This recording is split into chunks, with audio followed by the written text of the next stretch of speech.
pada bapaknya, tadarus tarawih apalah gunanya.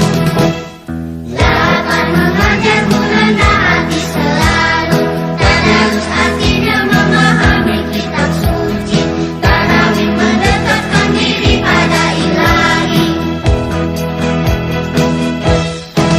Lihatlah langit keampunan yang indah, membuka luas dan angin pun semerbak. Nafsu angkara terbelenggu dan lemah, bunga ibadah dalam ikhlas sedekah. Lapan mengajar merendah hati selalu, tadarus artinya memahami kitab suci, tarawih mendekatkan diri pada ilahi.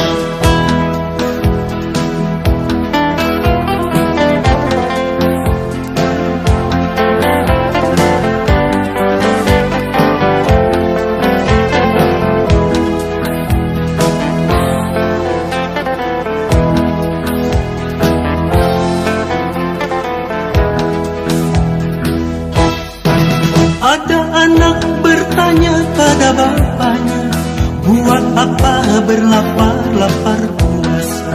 Ada anak bertanya pada bapaknya, tadarus tarawih apalah gunanya? Lapan mengajar merendah hati selalu, tadarus artinya memahami kitab suci, tarawih mendekatkan diri pada ilahi. Lihatlah langit keampunan yang indah, membuka luas dan angin pun semerbak. Nafsu angkara terbelenggu dan lemah, bunga ibadah dalam ikhlas sedekah. Lapan mengajar merendah hati selalu, tadarus artinya memahami kitab suci, tarawih mendekatkan diri pada ilahi.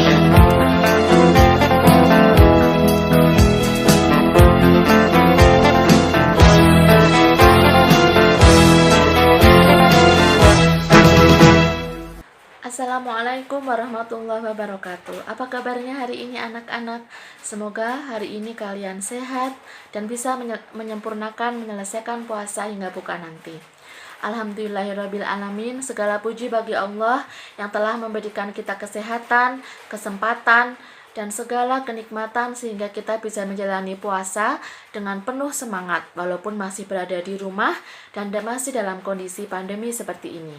Tetap pesan dari Ustazah, kalian harus menjaga kebersihan diri, kebersihan lingkungan, dan tetap di rumah saja, oke? Sebelum video ini dimulai tadi, kalian sudah mendengarkan lagu dari Bimbo yang berjudul Anak Bertanya Pada Bapaknya. Pada lagu itu disebutkan bahwa ada seorang anak yang bertanya kepada bapaknya, buat apa kita harus berlapar-lapar puasa? Apakah kalian pernah menanyakan hal itu kepada orang tua kalian? Atau mungkin kalian pernah bertanya, kenapa aku harus berpuasa? Nanti aku mati dong kalau nggak makan sampai sore gitu. Pernahkah bertanya seperti itu? Atau mungkin kalau sekarang kalian sudah tidak bertanya lagi. Tapi pernahkah kamu merasa dalam hati, kenapa aku harus melakukan ini semua? Kan berat sekali. Mulai dari pagi sebelum subuh sudah berhenti makan, sampai nanti saat adzan maghrib baru kita boleh makan lagi. Kalian pernah nggak mikir sampai ke sana? Atau terbetik pertanyaan, kenapa harus melaksanakan itu semua?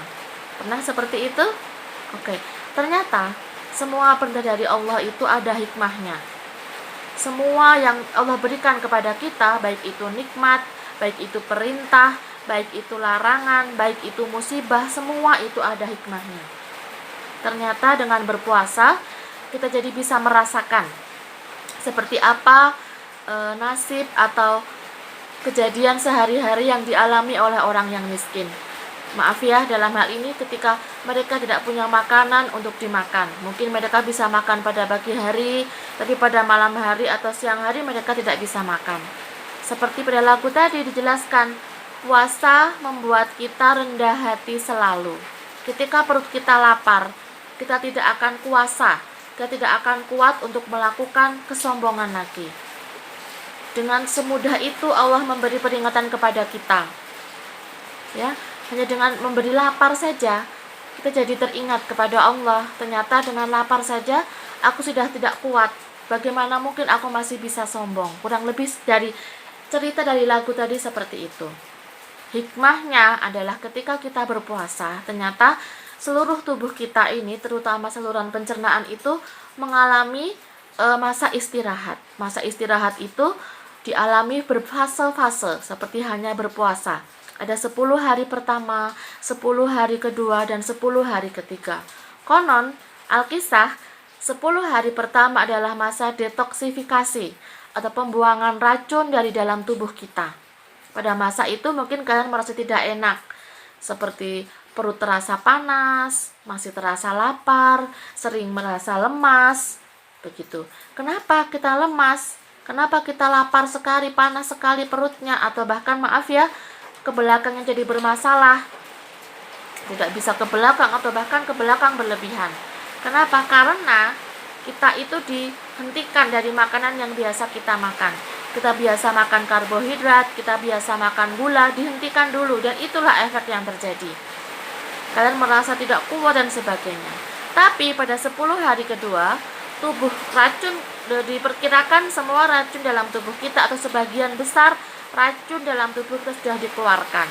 Sehingga jadi tubuh sudah merasa terbiasa, sudah teradaptasi, tidak masalah tidak makan, tidak minum selama mungkin 12, 14, 16 jam.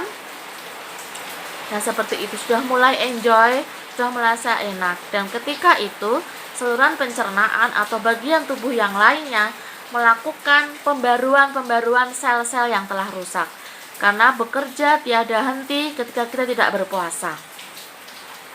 Pada fase yang ketiga, 10 hari ketiga, pada saat itulah kita menjadi sudah terbiasa, sudah biasa, tidak masalah. Seandainya pun puasa ini diperpanjang lagi, kita akan bisa melakukannya. Seperti itu. Ada fase-fasenya, ada salah satu hikmahnya secara kesehatan adalah seperti itu. Ya, selain juga kita jadi rendah hati, kita jadi tahu seperti apa orang miskin itu, orang yang kekurangan, orang yang kurang mampu itu dalam sehari-harinya. Seperti juga dalam pandemi ini. Musibah, pandemi ini anggaplah sebagai musibah. Ternyata di balik musibah itu ada hikmah yang Allah berikan kepada kita. Tapi karena Allah itu tahu sifat manusia, tidak menerima begitu saja bahwa pasti pandemi ini ada hikmahnya. Tidak seperti itu. Manusia yang pertama pasti tidak mau dulu, tidak mau menerima. Yang kedua mulai berpikir-pikir, yang ketiga baru menyadari, yang keempat baru menerima dan pasrah. Pandemi ini awalnya tidak suka, atau mungkin kalian suka ya libur, nggak tahu. Mungkin tidak suka, tidak punya uang, tidak punya pemasukan, tidak bertemu dengan teman, bosan, banyak PR dan sebagainya. Lama-kelamaan kalian akan, ya sudahlah, mungkin ini yang terbaik daripada aku ketularan corona dan sebagainya. Yang kedua, nanti kalian udah mulai enjoy, di rumah enak, nggak perlu kemana-mana. Tapi PR-nya cukup banyak sih, masih ada kepikiran seperti itu. Dan setelah itu kalian mulai sadar, ternyata lewat corona ini aku jadi bisa membantu orang tuaku. Aku jadi bisa tahu loh, ibuku itu kalau di rumah ngapain aja. Ternyata pekerjaannya nggak selesai-selesai. Apalagi sekarang ditambah kamu di rumah. Maaf, bercanda aja. Seperti itu. Dan yang ini yang menjadi salah satu hikmah yang bagi saya itu sangat besar adalah ternyata ketika kita harus berada di rumah ketika wabah ini, tidak boleh sholat tarawih di masjid, tidak boleh pergi kemana-mana, ternyata malah menimbulkan hal yang baru, hal yang luar biasa. Misalnya seperti banyaknya imam-imam yang baru. Orang tua kalian, bapak kalian, ayah kalian harus menjadi imam. Seorang imam harus bertanggung jawab kepada makmumnya, sehingga paling tidak harus mengaji lagi, belajar lagi. Allah memberikan kesempatan kepada kita seluas-luasnya pada masa lockdown ini untuk melakukan itu semua. Itu ya, renungan Ramadan kali ini. Ternyata dari semua hal yang diberikan Allah kepada kita, baik musibah, baik perintah, baik larangan, baik apapun itu ternyata ada suatu hikmahnya. Ada suatu cerita, ada suatu pesan yang disampaikan Allah kepada kita, yang lambat laun akan kita fahami, lambat laun akan kita sadari, dan intinya, ujung-ujungnya, muaranya, hilirnya, hulunya semua kembali kepada Allah yang memberikan kita semua itu. Karena jangan khawatir, Allah Maha tahu, Allah Maha segala-galanya. Allah Maha tahu bahwa manusia sangat membutuhkan Allah, hanya membutuhkan Allah. Begitu saja renungan Ramadan kali ini, semoga bermanfaat. Sampai bertemu pada renungan Ramadan berikutnya. Wassalamualaikum warahmatullahi wabarakatuh.